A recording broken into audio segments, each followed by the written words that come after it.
السلام علیکم ورحمۃ اللہ وبرکاتہ۔ عزیز طلباء، اللہ کی ذات سے امید ہے آپ سب خیر و عافیت سے ہوں گے۔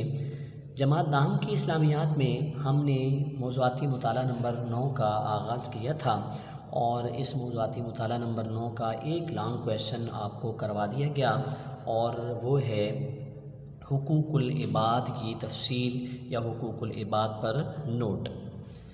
آج ہم اسی موضوعاتی مطالعہ نمبر 9 کا دوسرا لانگ کویشچن کریں گے، اور اس سے متعلقہ حصے کی ہم کتاب میں سے بلند خوانی بھی کریں گے۔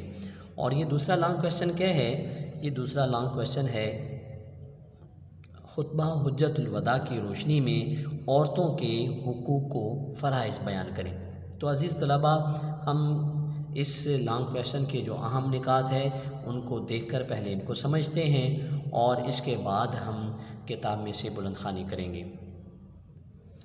عزیز طلباء، یہ ہمارا لانگ کویشچن نمبر 2 ہے، خطبہ حجت الوداع کی روشنی میں عورتوں کے حقوق و فرائض۔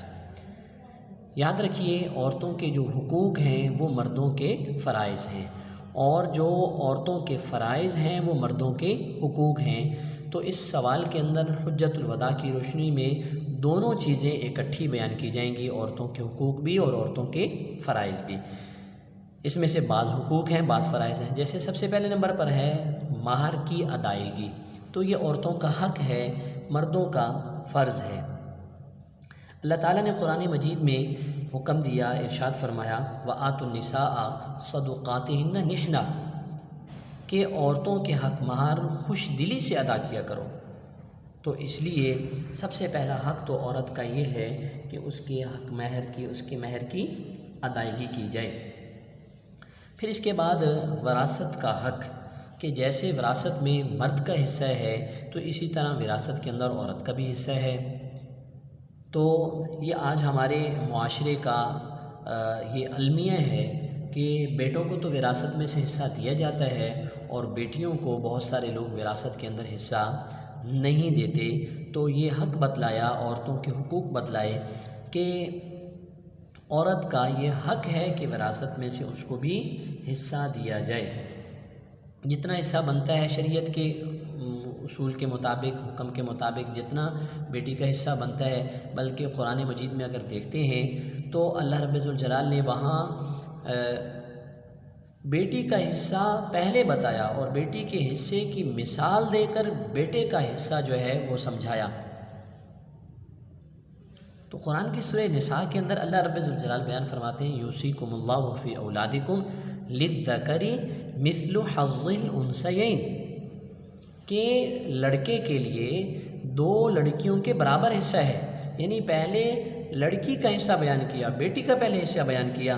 تو یہ وراثت کا حق جو ہے یہ بھی عورت کا حق ہے۔ پھر انسان کا جو نسب ہے تو اس کے بارے میں بھی فرمایا کہ اولاد اس کی ہے جس کے بستر پر پیدا ہوئی۔ عورت اور مرد زنا سے دور رہیں، کیونکہ اس کی سزا جو ہے وہ شریعت نے سنسار یعنی رجم بتائی ہے۔ اگر شادی شدہ مرد یا عورت اگر بدکاری کرتا ہے تو اس کی سزا یہ بتلائی گئی ہے۔ لیکن نسب جو ہے یعنی بچہ اسی کا ہوگا کہ جس کے وہ بستر پر پیدا ہوا ہے، جس کے گھر کے اندر اس کی ولادت ہوئی ہے۔ آبرو کی حفاظت، اب یہ عورت کی ذمہ داری ہے اور مرد کا حق ہے کہ اب اپنی آبرو کی حفاظت کرے، کیونکہ عورت جو ہے اس کو اپنے خامند کے لیے عزت بتایا گیا کہ اپنے خامند کی عزت ہے، تو یہ اپنے آبرو کی خوب حفاظت کرے۔ اسی طرح آبرو کی حفاظت کے ساتھ ساتھ گھر کی بھی حفاظت کرے، اس کے مال کو ضائع نہ کرے۔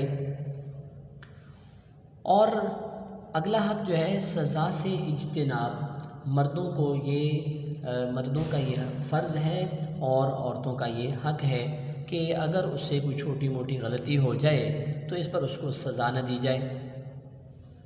تو قرآن کے اندر جو ہے وہ عورت کی اصلاح کا اللہ تعالیٰ نے ایک طریقہ بتلایا کہ اگر اس سے کوئی غلطی ہو جائے تو سب سے پہلے فاعظوہن، اسے واضح نصیحت کرو، اس کو سمجھاؤ۔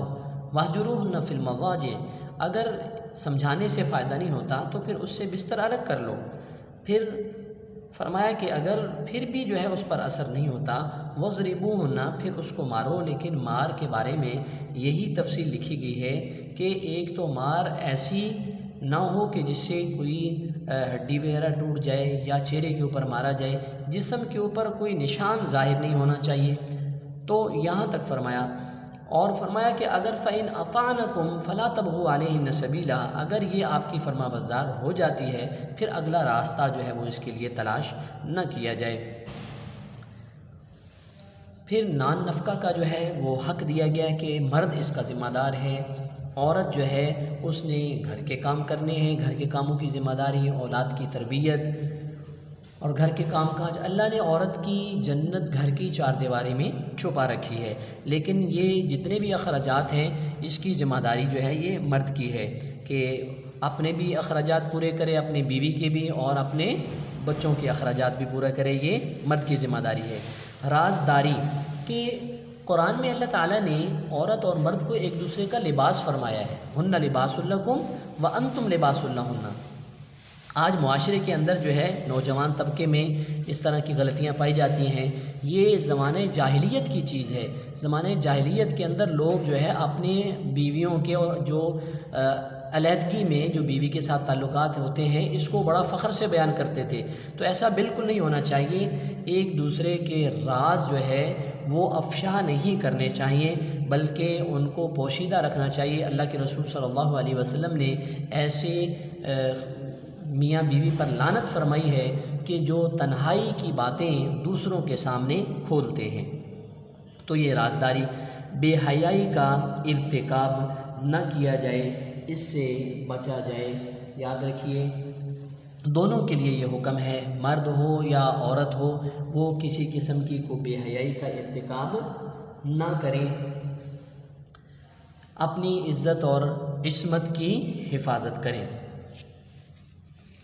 اس کے بعد ہے اطاعت گزاری کا حق دیا گیا کہ عورت جو ہے یہ مرد کی فرما بردار رہے، اس کے حکموں کو مانے، کیونکہ اللہ تعالیٰ نے مرد کو سربراہ بنایا ہے، لیڈر بنایا ہے، اور عورت کو اللہ نے اس کے تابع کیا ہے۔ یہاں تک کہ ایک حدیث مبارکہ میں آتا ہے کہ اگر اللہ کے علاوہ کسی کے سامنے تعظیمی سجدے کی بھی اجازت ہوتی تو بیوی کو حکم دیا جاتا کہ وہ شوہر کو سجدہ کرے، لیکن اللہ کے علاوہ کسی کے سامنے تعظیمی سجدے کی بھی اجازت نہیں ہے۔ عورت کو چاہیے کہ وہ اپنے مرد کی اطاعت اور فرما برداری کرے، خاوند کے مال میں اسراف نہ کرے، جہاں تک ضرورت ہے اتنا ہی اس کو استعمال کیا جائے، بے جا جو ہے اسراف اس کے اندر یہ اچھا نہیں ہے، یہ پسند نہیں ہے۔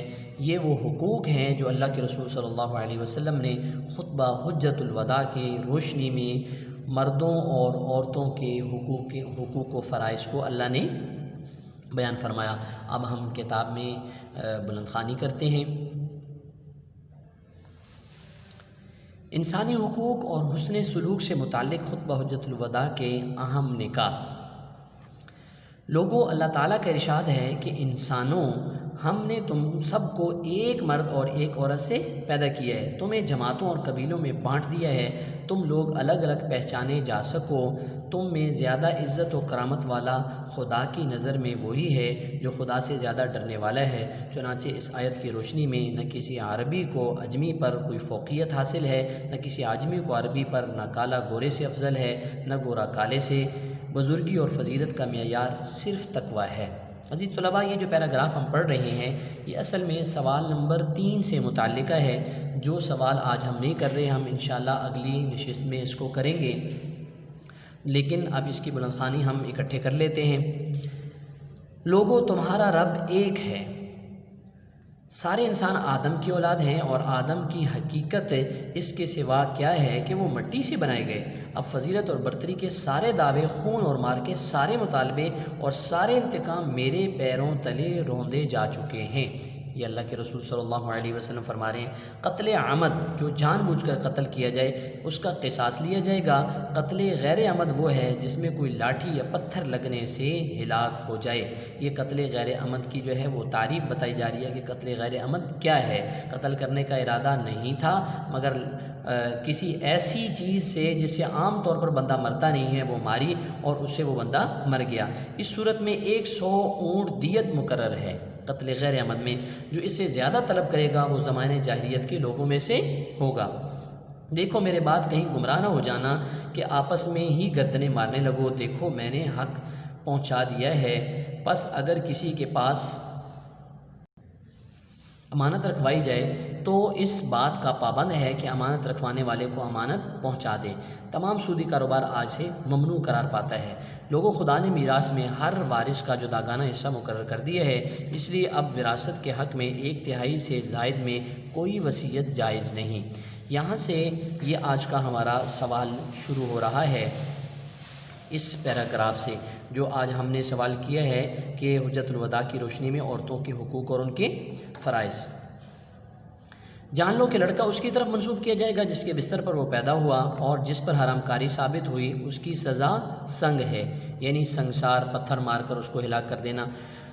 قرض قابل واپسی ہے۔ عاریتاً یعنی ادھار لی ہوئی چیز واپس کرنی چاہیے، تحفے کا بدلہ دینا چاہیے، اور جو کوئی کسی کا ضامن بنے تو اسے تاوان ادا کرنا چاہیے۔ اگر کسی کی ضمانت لیتا ہے تو اس ضمانت میں جتنا اس نے حق کسی کا ادا کرنے ہیں تو اگر وہ ادا نہیں کرتا تو ضامن کی ذمہ داری ہے کہ وہ اس کو ادا کرے۔ دیکھو ایک مجرم اپنے جرم کا خود ہی ذمہ دار ہے، نہ باپ کے بدلے بیٹا پکڑا جائے گا نہ بیٹے کا بدلہ باپ سے لیا جائے گا۔ تمہاری بیویوں کا تم پر اور ان پر تمہارا حق ہے۔ بیویوں پر تمہارا حق اتنا ہے کہ وہ تمہارے بستر کو کسی غیر مرد سے آلودہ نہ کریں، اور ایسے لوگوں کو تمہاری اجازت کے بغیر تمہارے گھر میں داخل نہ ہونے دے جنہیں تم ناپسند کرتے ہو۔ انہیں عورتوں کو کوئی معیوب کام نہیں کرنا چاہیے۔ اگر وہ ایسا کریں گی تو خدا نے تمہیں یہ اختیار دیا ہے کہ تم ان کی سرزنش کرو، ان سے بستر میں علیحدگی اختیار کرو، اور اگر پھر بھی باز نہ آئیں تو انہیں ایسی مار مارو کہ نمودار نہ ہو، یعنی ظاہر نہ ہو، کوئی نشان ظاہر نہ ہو۔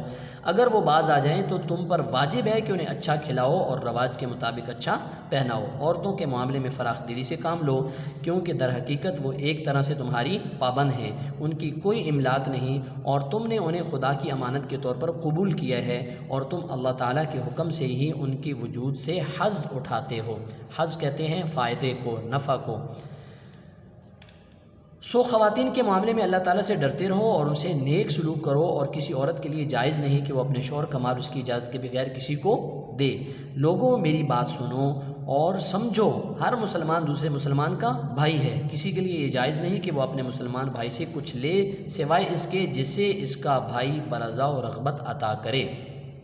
یہ بڑی اہم بات ہے کہ خوش دلی سے جو کچھ آپ کو دے تو آپ وہ لے سکتے ہیں، ورنہ کسی کا مال کسی طرح سے بھی جو ہے وہ اس کو استعمال کرنے کی، اس سے لینے کی اجازت نہیں ہے۔ اپنے نفس پر اور دوسروں پر زیادتی نہ کرو، اور ہاں تمہارے غلام ان کا خیال رکھو، جو تم کھاؤ ان میں سے اس کو کھلاؤ، جو تم پہنو اس میں سے ان کو پہناؤ۔ اگر وہ کوئی ایسی خطا کریں جسے تم معاف نہ کرنا چاہو تو اللہ کے بندو انہیں فروخت کر دو اور انہیں سزا نہ دو۔ عزیز طلباء، آپ دیکھ رہے ہیں مشق کے اندر 3 سوال ہیں، 2 سوال ہم کر چکے ہیں، 1 سوال ہمارا رہ گیا ہے، ریڈنگ ہم نے ساری کر لی ہے۔ انشاءاللہ تعالی اگلی سبق کے اندر ہم یہ تیسرا لانگ کویشچن کریں گے۔